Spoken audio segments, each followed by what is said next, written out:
Hey Dad, I know you were asking about how I edit these videos for the church, so I'm going to show you how to get started with one of these.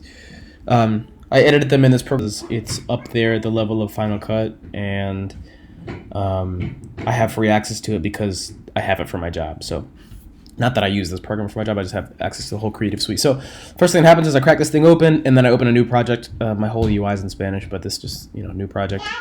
I name the project. Also, I have the young children, so you're going to hear lots of things in the background, as you know. I'm going to call this the date for the sermon, which is 4/15/20. This is for tomorrow's service. I'll just save this wherever it saves it by default. You can change where you want this to save by clicking this button, browse, and then you can put it on your desktop or whatever. I have it at a pre-configured place. So then, boom, once I do that, this interface pops up. It looks a little intimidating, but it doesn't need to be.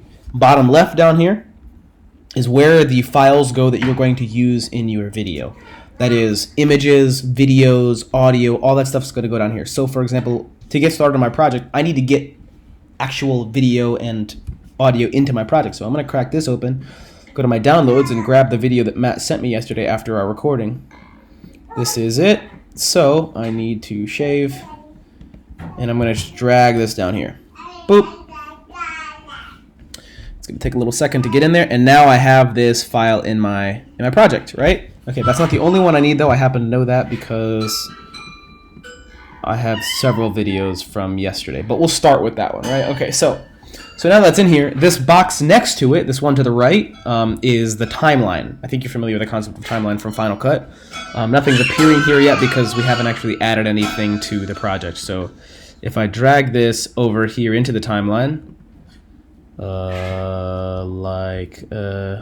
like this, like I just attempted to, and it didn't work. Ta-da! Okay, great. Now that I duplicated this too. Oh, come on. I'm sorry, it's my computer being. Okay, so now that I drag it over,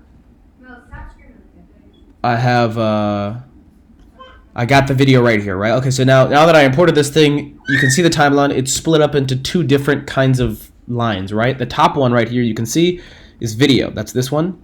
That's the actual video itself. This bottom one down here is the audio that's attached to the video, right? Because this is a video that has audio attached to it. So I can scrub along the timeline here.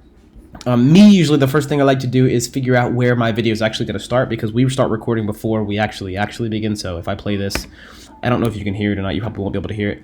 It's us doing a couple takes of trying to get this right, and then we actually get it right a little bit down the road because of the clap, which I believe you're familiar with. I can tell that we restarted right here. Boom. So great. I'll start this video right after the clap, and the way that I do that is I can zoom in and out in this video by pinching and, not squeezing, but pinching and pinching out, or pinching in on my trackpad. And then I can zoom in, and then I can decide, okay, I want to cut it right here. How do I cut it? I can cut it a couple ways. One of those ways is by choosing this cutting tool, which is around here somewhere. I don't know where it is because I usually just press C. I press the letter C, and then that gives me the tool. I hover over where I want to cut.